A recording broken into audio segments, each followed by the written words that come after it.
Hello everyone, today we are going to make pizza bases. Now this is a super simple recipe and one that you'll sort of see recurring throughout different videos that we'll make sort of based on bread, because basically it's all the same recipe, just flour, water, salt and yeast, and that's it. So yeah, let's get into it.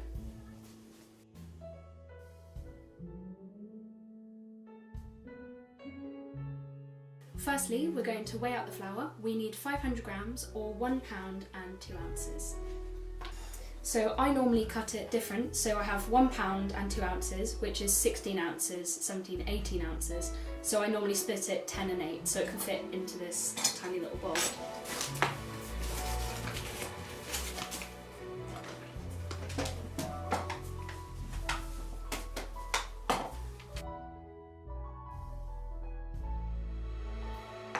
At the moment I'm using half white flour and half strong wholemeal, just because we don't really have that much white flour and I'd quite like to save it for doing like lighter cakes and things, because wholemeal sort of weighs that down.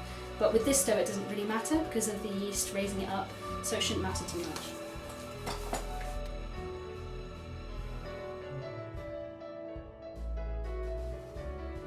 Now we're going to add 1 teaspoon of salt. Because this recipe doesn't have any butter in it, because it isn't anything like brioche, normally I use salted butter for that, but we're just going to add salt in because we don't have the butter. We're going to have some lukewarm water. I've just boiled the kettle and put some cold water in here so it won't melt the plastic, and we just want 320 millilitres. And I just check it. And it shouldn't be that hot, because if it is, it will kill the yeast.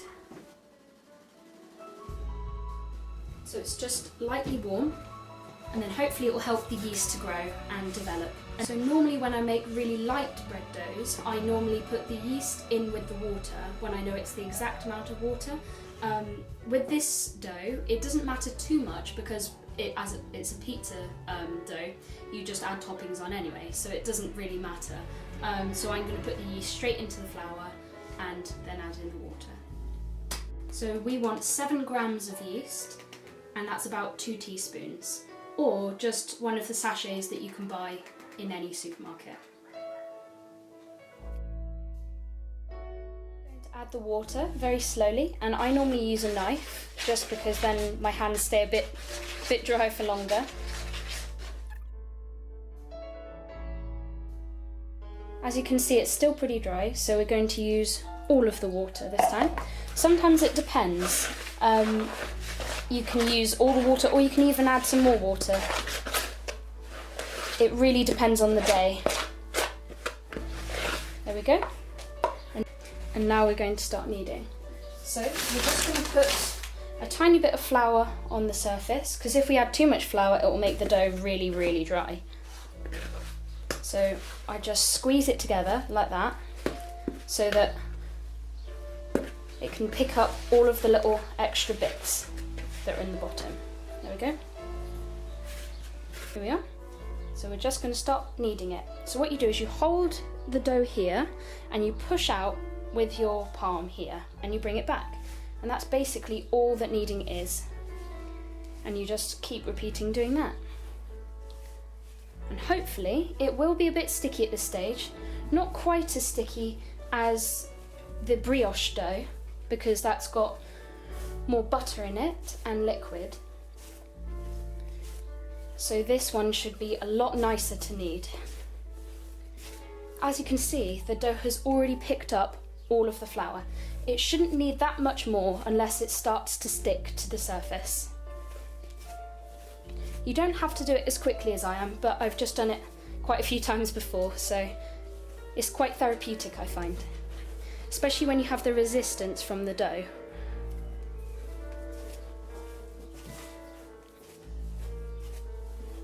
And gradually, the more you knead it, the less sticky it will become. It will just become a pliant and elastic dough. And that's exactly what you want.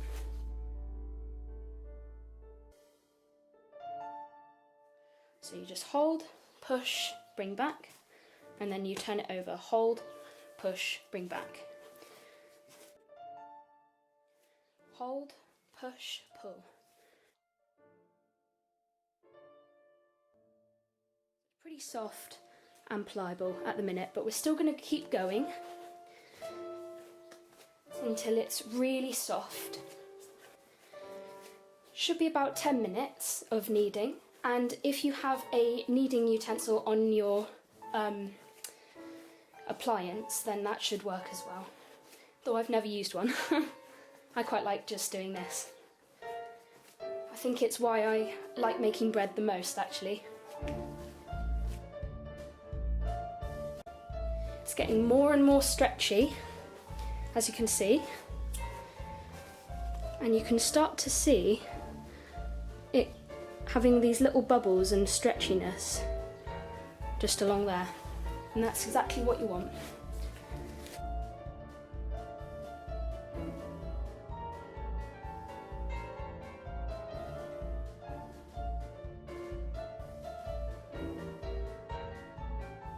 There we go. Now what we're going to do is, because we don't have any other mixing bowls because my other ones are at college, I'm going to clean this out, put the dough in, and then we'll leave it for 30 minutes.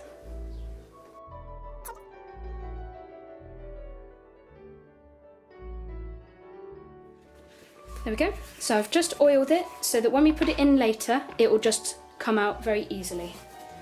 There we are. So you can just cover it with either cling film or a wet tea towel and put it in a warm place for 30 minutes or until it's doubled in size. It sort of depends on how big you want your pizza, because this should make about 2 pizzas, possibly 3 if you have them quite small, or 1 massive one. Do whatever you want to do. So warm place for 30 minutes. You also have to preheat your oven to the highest that it can go. On my one, about 240 or 50. The higher the temperature is, the more quickly the pizza will cook, and it should get a nice crust underneath it. Ideally, you would have a big pizza oven that could get up to very, very high heats, but this is the best you can do in an oven. While I'm waiting for the pizza dough to rise, I thought I'd make myself a iced coffee. So what I've done is I've frozen some coffee into ice cubes, and I'm just going to put some cold coffee that I have from earlier, some milk,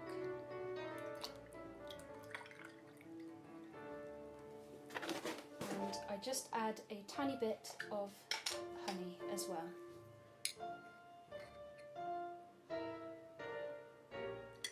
And give that a stir.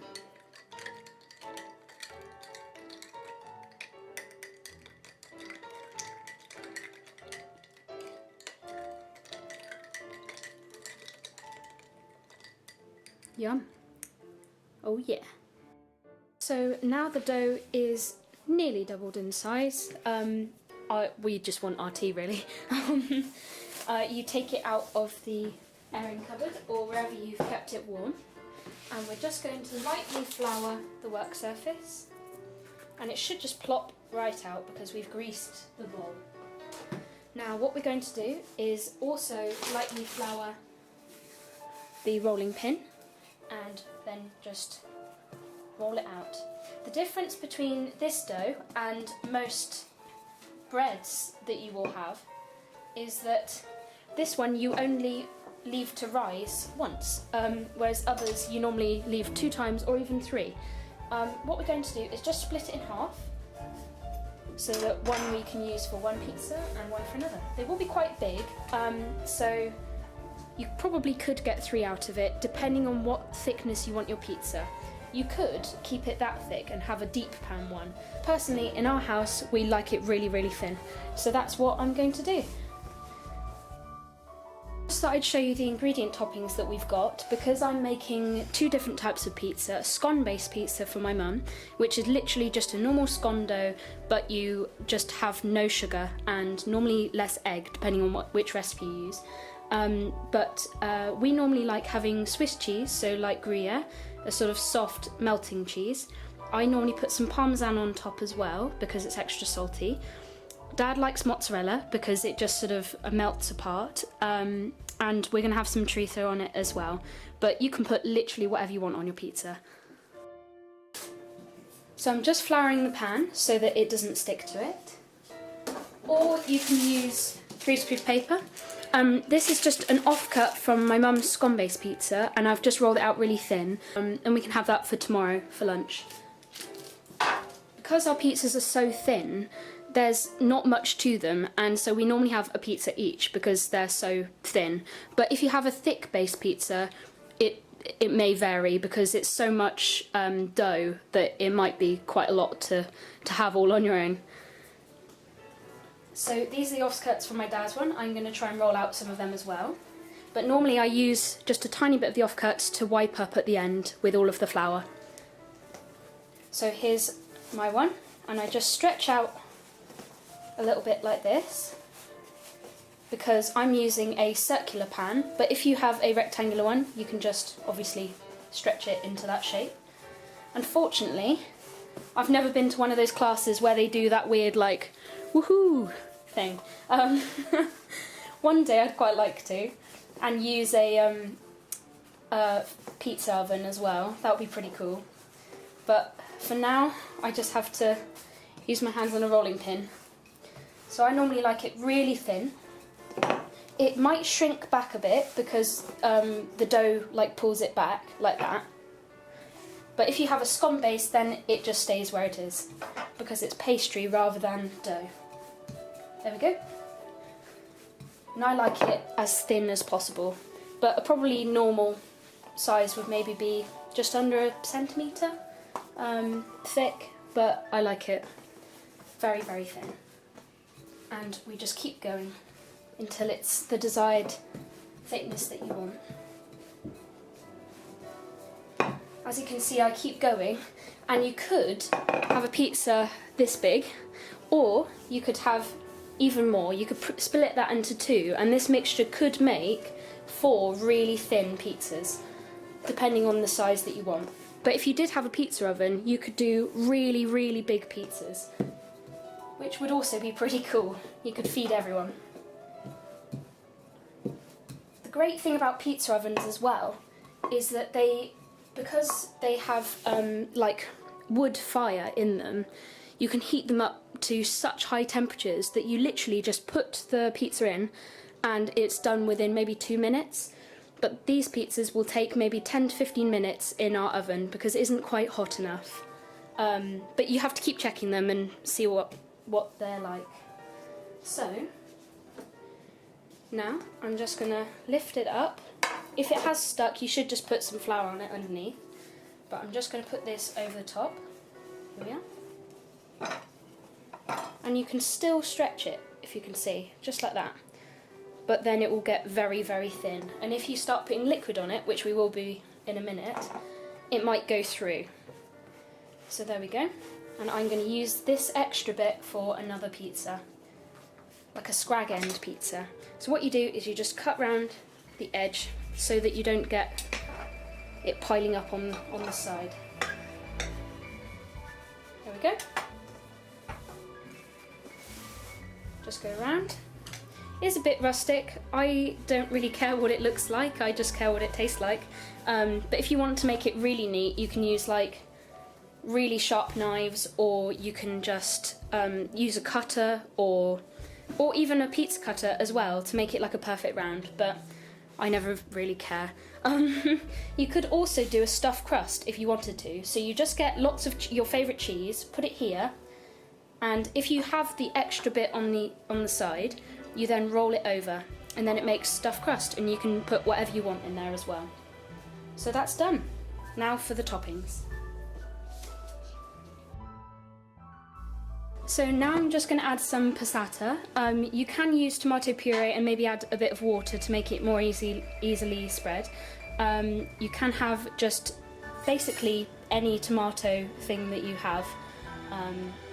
You can make your own tomato sauce as well. If you just buy lots of tomatoes and cook them in the oven with like some garlic and oil, you can then just blitz that up and use it. It will taste pretty good. You don't need that much passata. I always thought that you needed quite a lot, but it doesn't really need it. So now I'm going to add the Gruyere and the Parmesan. There we are. And I'm going to add some chorizo as well. You can add literally whatever you want, even pineapple if you want that. I won't say my opinion on that because we'll have uproar.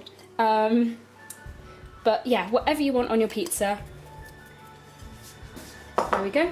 And I'm just going to put some salt and pepper on it. I'll put some on the other ones as well. And I'm also going to put some oregano or Provençal herbs because it just makes it taste really nice. So you could have like basil, or you could have thyme as well, whatever you fancy putting on it. There we go. Now we'll just put it in the oven, which is very hot at the moment, for about 10 to 15 minutes, or when it's cooked. You'll tell because when you tilt the tray, the mixture won't slide off, it will stay where it is. These are literally just scrag ends from the pizzas that I've already made. And I've just had some more cheese. And I'm just going to put that on. You can use any cheese. Mozzarella tends to not have much taste, but it's sort of quite nice texture. And these ones are quite salty, which I really like. Now I've got some leftover chicken and some spinach from a meal we had last night. So I'm just going to break up the chicken and the spinach. And then we've also got some bits left from a roast, which seems really weird to put on a pizza, but actually I find it quite good to use up all of the things that I have left from a meal, because otherwise it feels really bad to waste it. So this is literally just peas and some potatoes as well. It might not seem the most appetizing thing for a pizza, but I think it will taste pretty good. And you can just have this for lunch. You can cook it off now and then leave it in the fridge.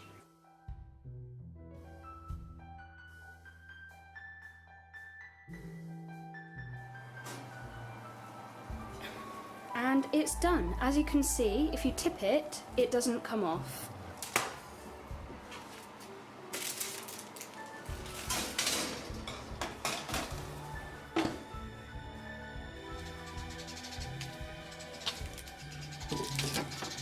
Here we are.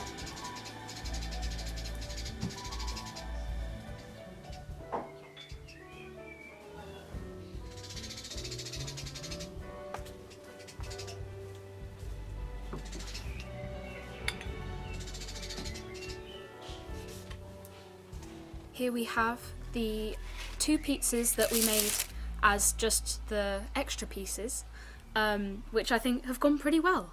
So this one is spinach, tzatziki and chicken, and this one just has leftover things from a roast. So we've got potatoes, carrots and peas. We've got a fresh garden salad that my dad has picked from the garden. So we've got just some lettuce leaves and some rocket. And I'm going to dress it with some olive oil and some balsamic vinegar because that's my favourite dressing. But my mum makes a really good dressing. What is in it? Olive oil and white wine vinegar. Yeah, olive oil, white wine vinegar. A savoury seasoning called... What's it called? Aromat. Aromat, or yeah. Parsley, chives, garlic. Yeah. A little bit of mayonnaise and a little bit of milk to whisk it up and make it nice and... Frothy. Not too thick. Yeah. Yes, and whisk it all up. Cool. Push it all up. Yeah. Thank you. That's cool. all right. Well, I hope you all know how to make mum's dressing now. Homemade pizza. Now please do give it a go and let me know how you get on. It's such a lovely, lovely meal to have. Oh, who's a good dog? Yeah, who's the grandma? But I hope you enjoy.